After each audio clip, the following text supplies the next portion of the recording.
don't even have any anecdotes about her. I guess just the one about when we were standing in her driveway putting our fingers in our vaginas so we could smell what our vaginas smelled like. You know, like, Yeah. I don't have any No real anecdotes. about Andrea. No real you know. stories. Yeah.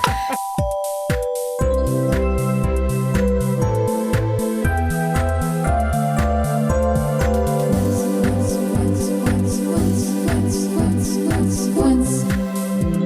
you listen to things that you've been on though? Because some people really don't. It's a really good question. I will often listen back to a podcast that I've done because almost always you're like, what did I say? Yeah. And then you just... What did they keep in? I just want to check over it Yeah. for anything that made me sound really stupid or rude. Yes. The classic Claire Hooper move. Both Hey. stupid and rude. Yeah, that's what everybody people always says. I'm say. going to make a T-shirt that says that. So, Claire, do you think you're a good friend? Yeah. Yeah, great. Asked and answered. Thanks for joining us, everyone. Love that. Yeah, you think you're a good friend?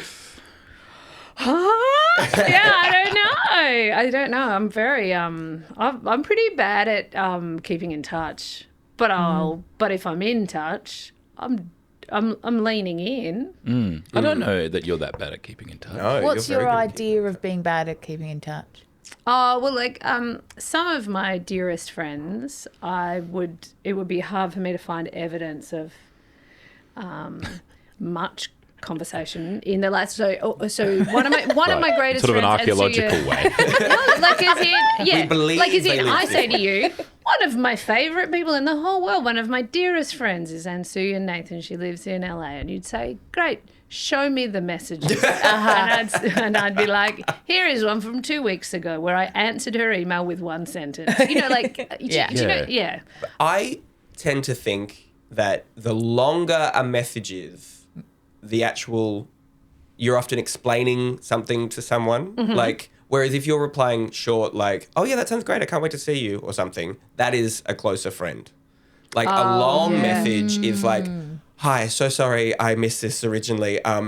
Yeah, I've been doing this. Like you're trying to give full context to someone and explain something. Whereas if you're just saying, yeah, that sounds great, that is someone that you trust and you know is not going to misunderstand. It doesn't need an that's essay true. structure. Yeah. Yeah. Yeah. True. Like- Well, thank you. Creating a new paragraph in a text, I've often thought, is like, this is the stuff of a psycho.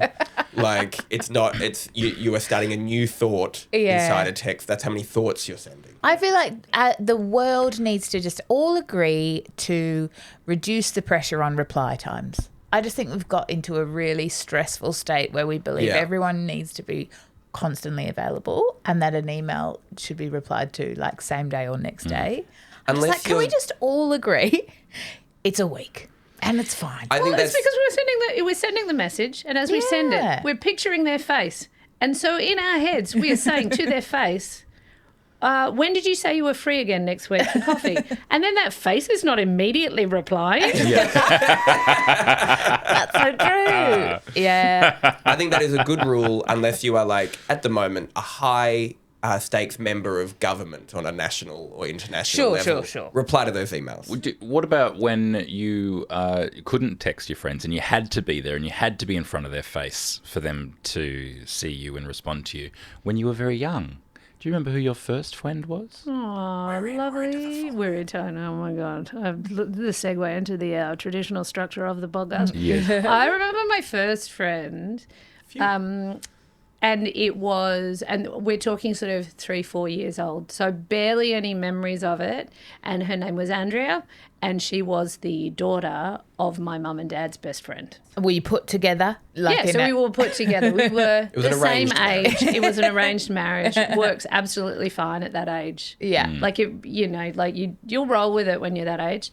And I have like scrappy little memories. You know what's funny? I was like, I don't even have any anecdotes about her. I guess just the one about when we were standing in her driveway putting our fingers in our vaginas so we could smell what our vaginas smelled like. You know, like, Yeah. I don't have any No real anecdotes anecdotes. about Andrea. No real you know. stories.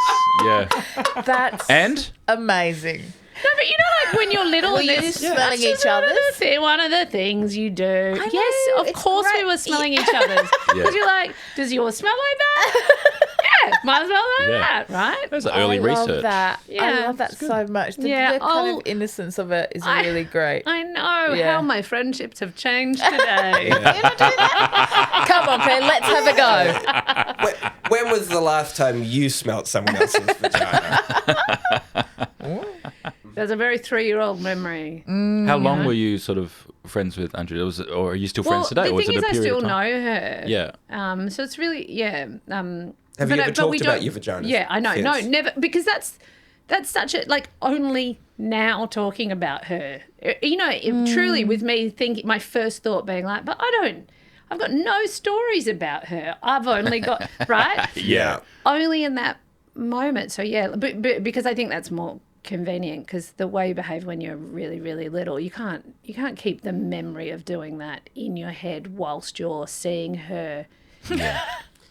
You know, up in Kalamunda, you know, like Hey, you is know, that like what I'll you go called it? visit. I'll go visit mum and dad, and then we'll go uptown, and it'll be like, oh look, it's Annette and Andrew. You know what I like? Yeah. So she's So still you in your don't- life. They're all still friends. Very vaguely, like Yeah. really, we don't stay in touch, but our mums are still friends. So yeah, Yeah. we still hear how each other are going. Yeah.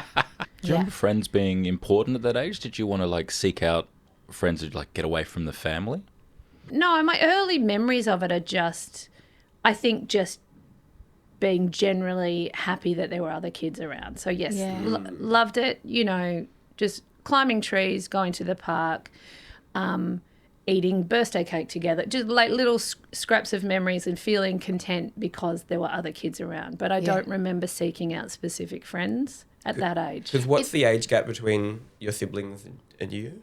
I'm the big sister, so I've got two brothers that are younger, 3 and 6 years younger than me. Yeah. So when I was 3 and 4, there would have been like a baby around, but Yeah. basically it was only when we went to other people's houses that I got to play with other kids. Yeah. Of It your is own age? interesting when you are forced to befriend your parents' friends' kids, because it's kind of like that's quite a socially vulnerable situation where you're like, I remember it so well. It's like mum's going over to so and so's house, so you guys just entertain yourselves for a couple of hours while they're having a couple of wines. Like that's quite to be Yeah. like, And you're like, oh, okay, I've got to hang out with hi. Trent. It doesn't really happen very much as an adult, where you're just like, okay, well, hi, we've been put in a room for 2 hours. No, Let's make this work. Oh my God, it absolutely does. Every long haul flight. But you've got, Well, you can normally escape.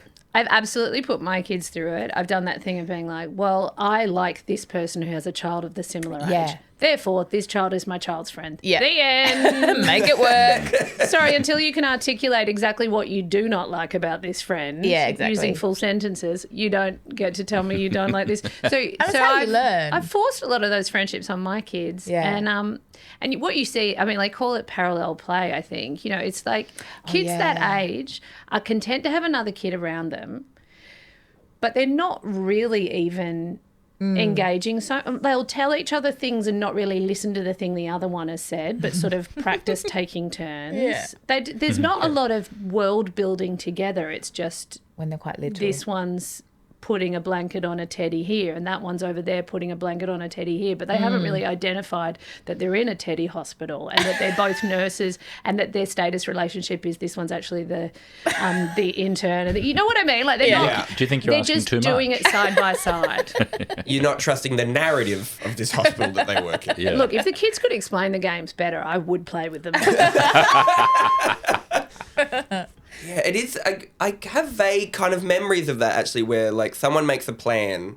It's almost, I think, the equivalent as an adult is, oh, I've got a bit of housework to do. I'll put a movie on in the background that I have seen many times before, and it's just a comfort that it's there. Yeah. Yes, And I can look or a at it from podcast. time to time, or a podcast, Yeah. but I've got this other task I need to do. Yeah. Yes, I think that really small children, like preschool age children, play like that. Their friend is just a movie on in the background Yeah. to make them feel comforted. Yeah. Were you, when you were a kid around that age and maybe a little bit older, were you a leader, do you think? Like, were you because I think often creatives Do I say? are the ones making the games. We're getting bossy energy. No, we're not. Wow. Okay, now I am. Now I'm afraid. Yeah, Were you the one making the game and saying we're all going to do this now? I think I probably was. Yeah.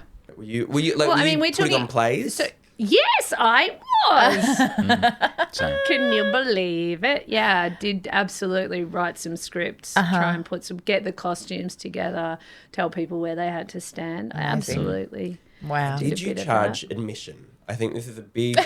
Oh, that's so interesting. Never, not once. Because I don't think I had enough experience with actual like they were just they were a concept. So I think if I'd been taken to plays more or maybe I just was didn't know. I monetised. didn't know that the paying for the tickets was part of the What a Yeah. beautiful early idea of art. Free Yeah. art. That it should be free for everyone, the even though I put all Yes. of this work into it. Really Yeah, nice. Also, very no much beers. the Melbourne Comedy Festival model, which is I'm desperate for someone to watch me. Money, what? Doesn't matter. Well, you've got 2 kids. 2. Do you talk about friendship with them? Have you kind of, like, having children, I imagine, kind of you relive things a bit as you watch them grow up, and have you had conversations about friendships, or are they No, my children are really very they're very allergic to advice on anything from me. As in, if I start telling them, if we start having a conversation around friendship, they'll be annoyed that I'm being intrusive, I think. yeah. So Wade, like their father, like we will have conversations, we will fret about their friendships, but actually, and we'll check in a bit, but also what are you going to do? You've just got to leave them to it. Yeah. does that sort of feel like you and Wade are gossiping? Yeah, we gossip. Oh, we gossip. We choose their friends a little bit. Like there are some of totally. them where we're like, no. Yeah, don't play with that We'll one. be like, where we won't have asked, we'll just be like, oh yeah, no, their parents said they're away for the holidays. Like we're gonna get away with it less and less as the kids get older, but we've absolutely tried to like whittle out some of what feel a bit more like toxic friendship. Yeah. Because Say names. kids are, my beautiful second kid has had some real single white female style friendships. Yeah. And if it looks like it's even obsession, because so my first kid just had a sort of smorgasbord of shallow friendships, and the second one's come along, and what she will do is just choose one, be obsessed with them, and then move on to the next one. And both of those kids have kind of grown out of those patterns now, but that was how they went through early primary school. And anyway, but there have occasionally been ones where you're like, this isn't okay, the way this plays out, and the way I hear you guys talking to each other is not okay. But then also, I guess you've got to let people experience They've got to find that. uncomfortable one. relationships and then come to the realization themselves that it's not okay. I don't know. That feels like the hardest part of being a parent as an outsider of parents is like to know, it's the same as when they're really little, you got to let them play in the sandpit and get a bit, get You've got to used let them germs. get dirty. Yeah. And it seems like the same with like friendships and stuff. It's like Socially. you've got to learn so you're not a weirdo when you're old. Like but then at the same time you don't want your kid to be hurt. Like is How that something much that kind of hurt plagues do you want you? them to Totally. cop from the friends in their lives? And your friendships at school are kind of more impactful than school. Like they really shape you. So it's a really hard one. It's a tricky one, I imagine. Must be particularly sort of anxiety-ridden thinking about that age slightly later when they, maybe start drinking and start going out and go to university and start making really fast friends. Claire, See him doing that, yeah.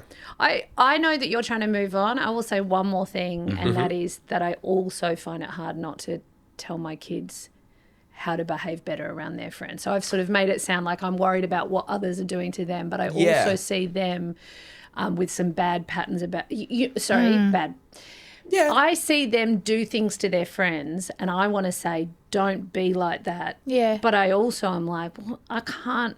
Again, they need to learn that they've driven someone away by it was By, yes. Totally. Like it's not even about by blame, it's either about being too responsibility. clingy or doing. I'm like, could you play it cool, mate? Don't wait for the. But then maybe I just need to let them make mistakes while they're still kids. Yeah. So again, like you said, Reese. So as an adult, they're better at it because they've learnt the lessons. Yeah. Anyway, Are you noticing the difference between, I mean, they're still quite little, but, you know, making friends and schooling at when you went through and now they're going through with social media and blah, blah, blah. Yes. Are you starting to notice that the differences there? Like, do you think? I'm seeing with my 12-year-old who has got a phone now because she needs to because she is taking public transport to school.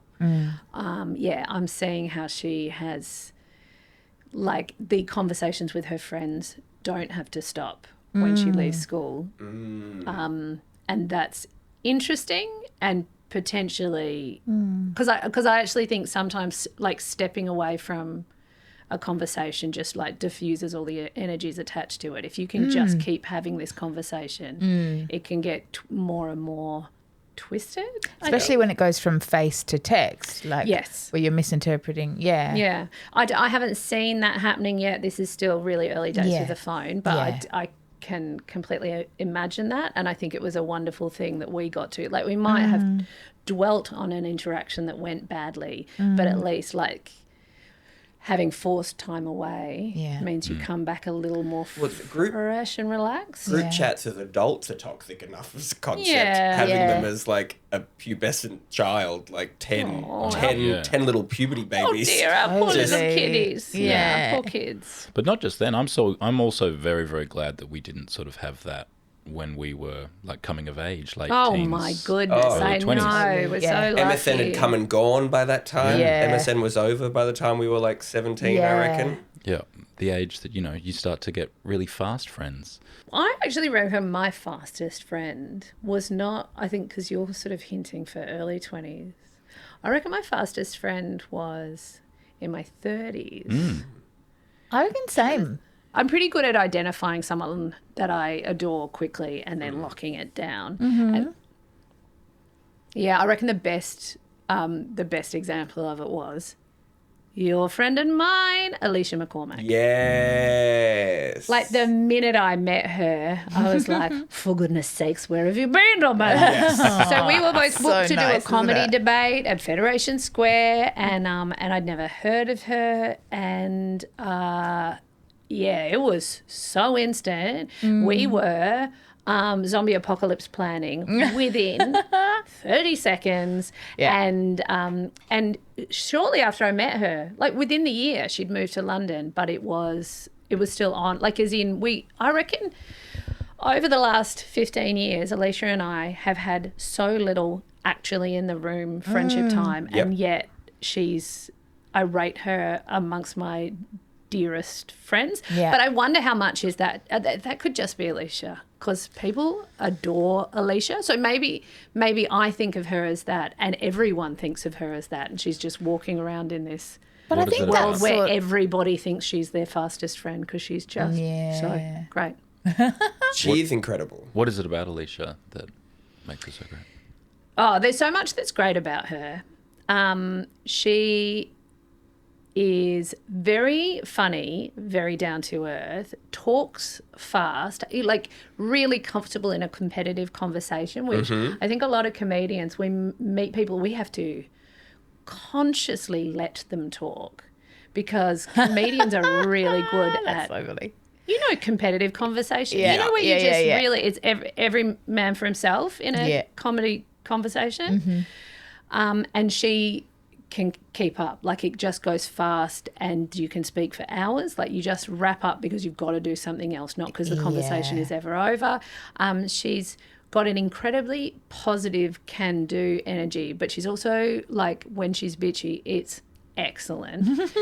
And there's so much about her that is different to me that I admire so much. I see her, she enters competitions, she always complains to the manager and gets an upgrade. And just to watch her engage with the world is breathtaking. Yeah. That is breathtaking is the perfect way to put it. Like I would probably say I have similar relationship with her, I think, where she kind of happens to you. Yes. Like, she's suddenly in your life in a way that you do not feel like you have been forcibly entered. But Yeah. she's just there and, like, doing everything she can to make your life better as well. Like... It feels, when you are with Alicia McCormack, I know that it mustn't be happening, and yet it feels like she's holding your face by the cheeks the entire time you're with her. Like, and I know it can't be so happening. nice. She may not have ever even done it, but it feels like it's always like that. Do you remember the first time that you met? We're like half an hour call before this debate. We're on opposite teams, but it didn't keep us apart.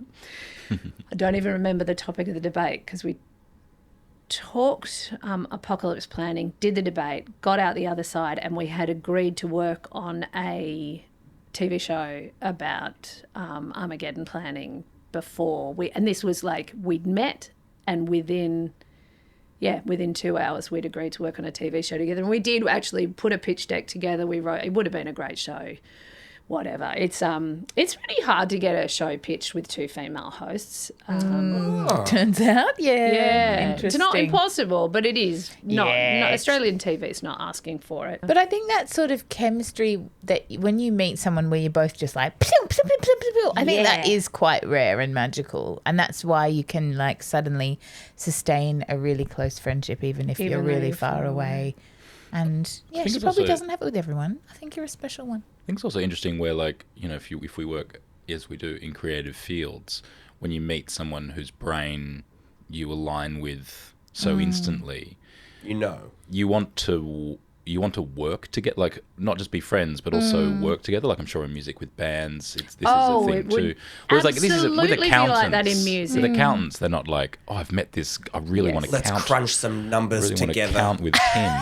Are you able to keep work and friendship separate, or is it just this whole mix where that's all just one thing?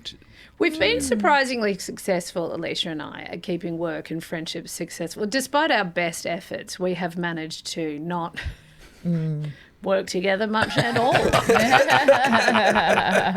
It's a real shame. I'm absolutely very good. Actually, no, maybe I'm not that good at...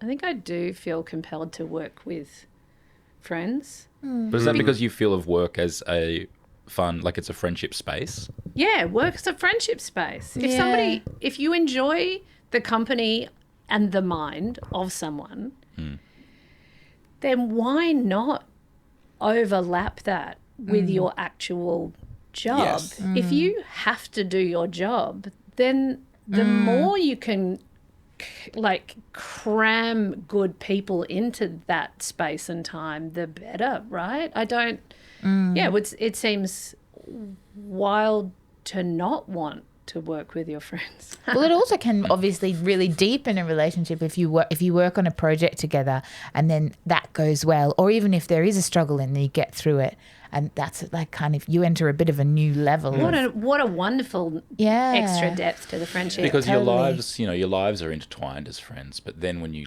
intertwine your livelihoods, the stakes feels really risky. Grow because a decision that someone makes in a life is for themselves. Yeah. But if they make a decision that then starts affecting your livelihood, oh mate, I know. Then you it has this extra complication. But I think obviously, it's communication.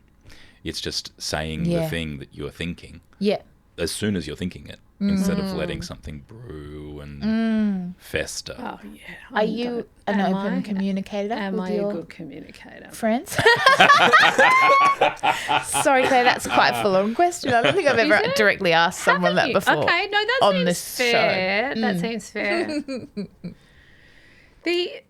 The times that friendships have failed have been about communication. And I reckon I can be a bit of a coward, and I am trying to be better at that.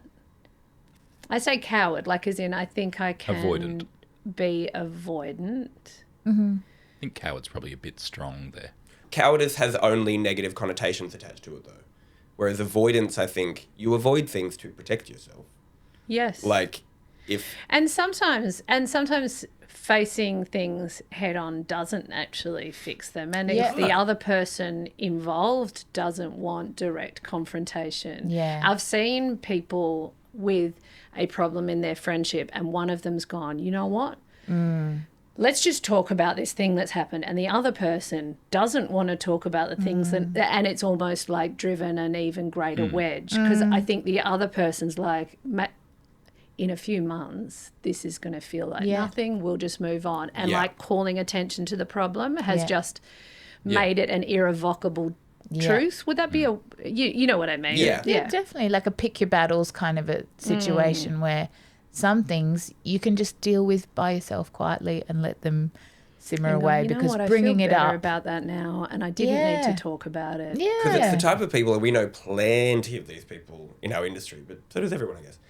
The people that are like, well, I just speak my mind. I just see something and I just need to say, like, I need to say it right now. It's like, okay, well, you're terrifying. Like, I think to say exactly what you think every moment of your day is going to cause some problems. Yes, it is. And also, we all have. Truth is so subjective. Like, as in, there are. Vaccines, let's get into it. Let's get into it. Well, you know, like, as in, you might think, I am angry at this person. Yeah. And then you might see that person half an hour later and go, now that they're in front of me, I am not angry at them. Yeah. So, you know, half an hour earlier when you were angry, you're going to send them an angry text because it feels like a truth, but it is only, it's quite a flexible truth. It's like, so. Yeah, because how well do we know our own feelings, I guess. Yeah, it's like yes, right. So sometimes just being a little bit easy with the way you feel, like just accepting that this is a feeling and not a truth. So the idea of like, I say what I think, it's like, no, what you're saying is what you feel, and what you feel is not necessarily true. And so this saying what you think is not always helpful. That's why I don't think it's cowardice. Yeah. Because cowardice is there's only one right thing to do and you're not doing it. Yeah. Whereas avoidant or something that is like, well, I don't have to, maybe I'll just shift this way for a little bit. Or the idea that everything has to be said. Some things don't need to be said. And it's like you can run through a little checklist and it's like, am I hungry? Am I tired? Oh my gosh, that's good. But yes. Am I thirsty? But also, Am I upset about something else? Yeah. there is a real ego to being like, I must be understood. Yeah. I feel this and Yeah. others must understand I feel this. It's actually okay to feel it and be like, so I feel it and then I'll let the feeling go, and nobody needs to know I felt that. Like, as in, I know that sounds a little bit, I know that's not necessarily current pop psychology, but there is a truth to the fact that it's okay for a feeling to be transient, and it's okay for not everyone to know everything about how you're feeling. Yeah. Not On everything's social media, important. publicly. You just like we Totally. can't all be heard and fully understood. We have to be okay with being slightly misunderstood sometimes. Yeah. Well, is there an occasion or a time when the misunderstanding has led to a form of Fwend? I feel like maybe once a decade I'll lose a friend. Like I feel like there's a very small handful of people and I don't feel good about them existing in the world, and I don't feel good that I let it happen. But I'm also like, there's probably people with more. There's probably people with a longer list, so maybe you're doing okay. You got 3 people. But I also hate that, because the way I end up is I am then terrified to be in a room with that person. Like, you know, like incredibly aware of where they are in the room. Yes. And I'm looking for a way to get out of the room. You know, like I'm not, I think some people are much cooler about their enemies, whereas my enemies are terrifying to me. I think that's a safe avoidance. I'm exactly the same. And Are you? And I don't think if you, apologies, because you've probably talked about this topic on the That's pod, okay. so We sorry will- to make we you will go again over and old again. Grant. Yeah, old Grant. But so you have people like that in your life? Oh, 100%. You know some of them. And yet I don't know who they are. Yeah. I know them, We'll talk about but it. I don't know which. Okay. But it is that, like, and in the industry that we work in, there are times that you have to be in the same room with these people. But it's not, I will try and leave or be, no, but not, and I think you maybe probably the same. It's not for them, and it's not necessarily for me either. I almost think it's for the room. Yeah. But do you feel like if you've lost a friend that they are an enemy? Like, is it that sort of Yeah. firm Well, of I view was for being. you? Yeah, I was being. But that's what I mean. I was being Were you- silly saying enemy. Yeah. But the fact that it goes from a friend to it doesn't go from friend to nobody. It goes from friend to someone I am, like, deeply anxious about bumping into. So it's not an enemy, but it is. But what is an it's enemy? Someone you don't want to see anymore, who you feel like I think. Oh, in a I think- way, I think- it's Someone you want to destroy. It's a soft, I know. No. I think it's a soft enemy. yes, it's a soft enemy. I think an enemy is somebody who you wish harm on and are actively trying to harm. Surely, I think that's what I think an that's enemy a is. rival. Do you, so with friends that are former friends, do you feel like, do you have a sense of, oh, one day I might reach out to that person and I'm bubbling away, I'm kind of percolating away to, I don't know, have closure? Or are you happy to sort of be I in have this been state? thinking about that more lately, but I think part of the reason that those relationships broke down is there's a point where I give up on us having understanding. Yeah. And so I'm like, what would I be trying to achieve Yeah, by totally. reaching out to them and making amends? Because I do not believe Yeah. that I would ever have full empathy from them for my viewpoint. I don't think, I don't actually think we could achieve a meeting of minds. So they are people that have fallen out of my life because I have given up Yeah. on having a connection. I don't believe a connection is possible. And so what would, Yeah. and that's, yeah. But that you can kind of just put down to as well, our brains are Our different brains will not meet. and they're just not going to meet on that thing. Yeah. And that's fine. Like, that's just, there's nothing you can really do about that at a certain Yeah. point. Yeah. Yeah. What about? I'm going to try a transition. Okay. I believe in you. What about the brains that your brain has met? That was a really Perfect. good one. Thank you.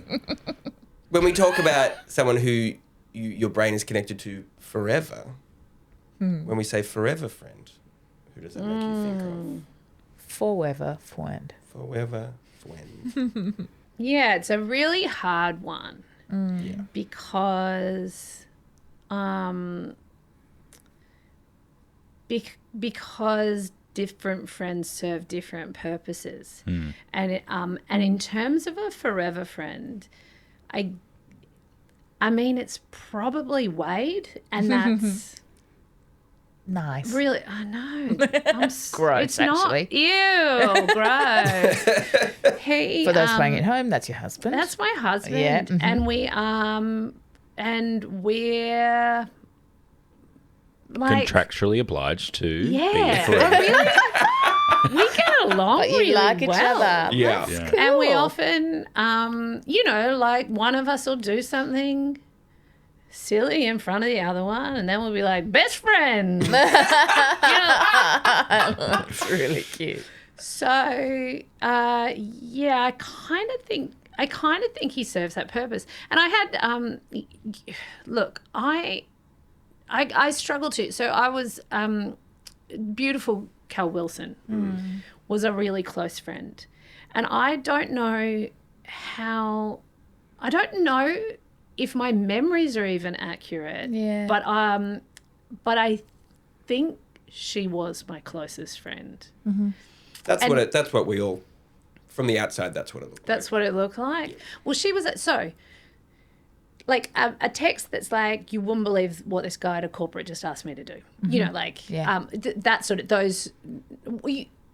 I've made that sound worse than it should have. But like when or And I did it, yes, but or like or I just dropped my sunglasses in a pond, or just those messages were to her. Yeah. So she was my person for all of the updates. Yeah. Yeah.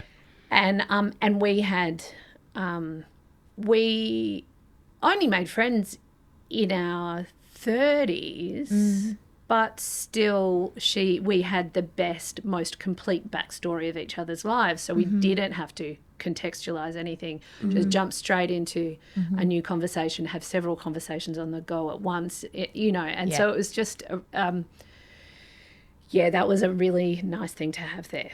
With Wade has picked up most of that slack. So what I have is really, really good friends who are for different types of chats. Yes. But the everything bucket has now fallen into Wade's inbox. And that's a big shift. But I do miss having an actual outside the marriage friend for that. But I have such good mates, like really good best friends. But but I don't expect to ever have anything that complete again. I said to David O'Doherty at our live episode the other week that when a friend passes away, you almost lock in that friendship, that you sort of get to keep it the way it is and the way it was forever. Yeah, maybe. Does that resonate with you? Maybe we would have had a big fight and hated each other. I'll never know. Well, now we're all crying, so this has never happened before. Oh, sorry. But do you, No, it's good. Beautiful. do you feel like you just have that as it was now, or are you still feeling in the position of what might have been? Yeah, she is a constant presence. Yeah. But also she's gone. Yeah. Yeah. It's just gone. Yeah. Can I say something though, like from the point of view of like everyone around, I think you are probably like, she fulfilled a certain space and so did you, but I think you are fulfilling that space now. Like you are this person that kind of keeps everyone together and brings everyone together. Right. And keeps the admin good. And She keeps was the everyone mother hen honest. and I'm auntie, so I've had to pick. But I think you are like a kind of, and I think it's through her, like as in, I don't know, and this sounds like a lot to kind of put on someone, but I think when we lost her, we kind of were like, look to you. Right, I'm the succession plan. We were already looking at you. That's What- really interesting. What were some of her beautiful friend qualities? If you want to talk about them, or we can swiftly move on to other things. Just that we were constantly messaging, and it went from shallow to deep very quickly, and then there would be jokes in there, and it would be the sort of amount that you'd feel apologetic you sent to anyone else, because you'd be like, God, sorry, I've been texting so much, but we'd never say that to each other because we were both doing it that much. Yeah. And also we'd go months without seeing each other face to face, but it was never a problem. Yeah. And I think our style of engaging with the world was really similar. Like we were not the same person, but we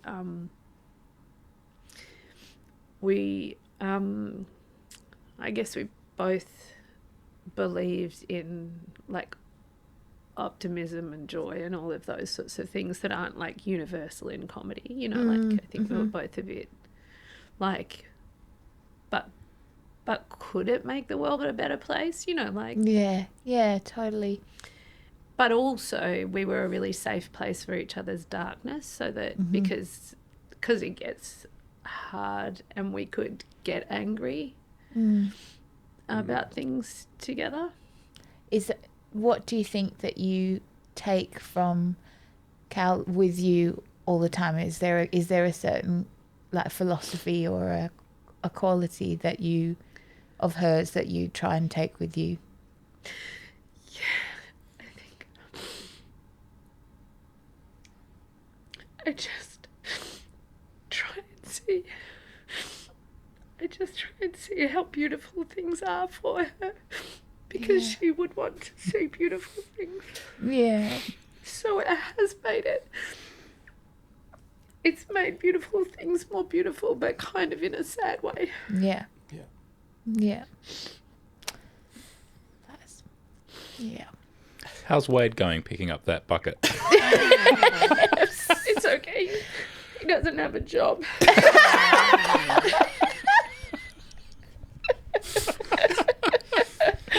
Oh. Yeah. Are you okay? Yeah. Yeah. Yeah. But I feel bad for all of my really excellent best friends that I have now Why? because I don't. They are enough. It's just different without her. Yeah. Of course. And luckily, all of the people that I love as friends now, they all knew her. They all know her. Yeah. And so she's kind of in the air between us a lot as well. And that, that also brings you closer with friends too. Yeah. I had a friend pass away last year, and a group of us who were all friends together are, we miss him terribly, but we are all closer as well. And you take that bond with you through life too, and that's deepening, and to sort of share a loss. And Yeah. I think that's sort of an interesting thing too, where you say, like, you wouldn't see each other for months. And, now you can't text now, but I sort of feel with Cal, maybe you feel this way too, that she's sort of as present as those times when you just wouldn't see her for 3 months. She's in our lives just as much. I mean, perhaps that speaks to the force of nature that she was, that it continues now. But when I see you, when I see our friends who were close to Cal, she sort of feels there. Yeah. But it's not fair for her because she doesn't get to be She there. doesn't get it. yeah. Yeah. Yeah. But you're right. She did. Yeah. It's outrageous that it's 2.5 years. 2.5 years. Yeah. Yeah. It does not feel. It does feel like months. Yeah. Mm. I think she'd be very happy that the actual memory of her illness feels years ago, but she doesn't. Like, Yes. it's amazing. Yes. That's a nice thing that memory becomes interesting. more and more Yeah. distant. But the before the illness, Cal is present. Totally. Because sometimes someone's illness is the strongest memory of them. Yeah. And I think that's such a tragedy. Yeah. Yeah. I worried that it would be. Yeah. Yeah, there are still little glimpses that I get often Yeah. from those weeks, but Yeah. mainly it feels a long time ago. And I imagine she would also be probably really happy to have brought you and Wade closer as well, that you've leveled up your relationship in her wake. Like, that's pretty special too, that you've now got each other, an even stronger bond. Yeah. Yeah. I mean, is it a stronger bond or is it just a fuller inbox? I don't know.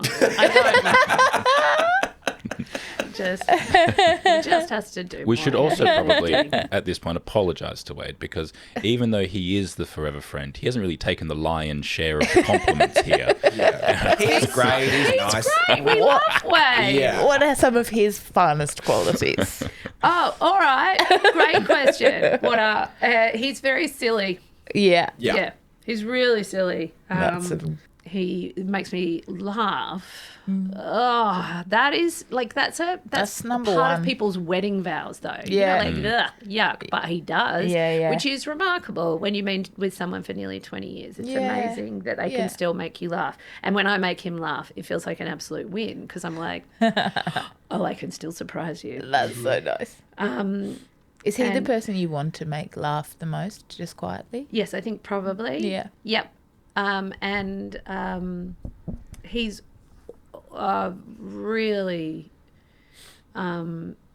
generous, especially with his time. Mm-hmm. He's much better than I am at being, like, playing with the children. Like he will let them paint his toenails. And I'm like, I don't have time for you to paint my toenails. Or he'll teach them how to make scrambled eggs. And I'm like, well, I don't even know how to make scrambled eggs. So he's very silly and spontaneous, and he is generous with his time, and he is also remarkably emotionally generous in that he will he will not take offense. He'll not assume that the way I am behaving is anything to do with him. Yeah. You know what I see problems in relationships where people take things personally, of course. Yeah. And he's really good, and we weren't good at the start. He was jealous at the start, and he would assume that my bad mood was his fault. Mm-hmm. And he has become far better than me, and thankfully he's far better at patching things up, at going, this relationship is important enough for me to say, he will break a silence, or he will even apologise when I should also be apologising, and he will be patient and let me take as much time as I need to come around to my half of it. So he's really, I think I'm very lucky. That's a good friend as well, when it's like they're doing your list for you as well. It's that they're sort of going, is she tired? Is she hungry? Yeah. I'm almost always hungry. I don't know how to make scrambled eggs. Are you relating to any of this? Yeah, there's a lot of, can I make you some eggs? Like, that's one of the most common statements in our household when things get tense. It's not like it doesn't arc up, like a fight doesn't kick off. Wade just asks if I want him to make me some eggs. And I'm like, oh, yeah, you're right, actually. Well, I think I'm friends with Wade, friends with Cal, friends with Alicia. I feel like We're going to track down the first one. the company you keep says a lot about you. And so, Claire Hooper, thank you so much for coming on our show. It's been absolutely fantastic and really beautiful to have you here. All right, I'm just going to go back to bed, I think. I'm sorry. No, I'm joking. I'm actually quite busy. I've got lots to do. But thank you so much for having me. Thank you.